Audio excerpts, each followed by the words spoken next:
Hello friends, बर्तमान जो नवम दशम श्रेणी पिलांग मध्याह्न भोजन व्यवस्था अच्छी से विषय नुआ शिक्षा वर्ष रे नुआ योजना नवम दशम श्रेणी पिलांकु होइबनी मध्याह्न भोजन मना।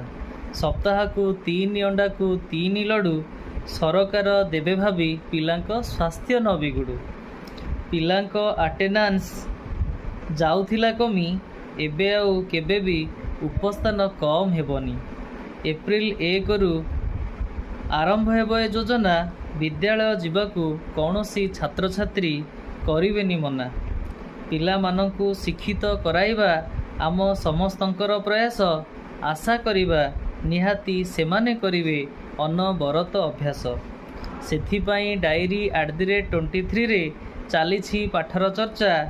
पिला माने निहाती करिवे लाइक शेयर एवं सब्सक्राइब वर्षा। धन्यवाद।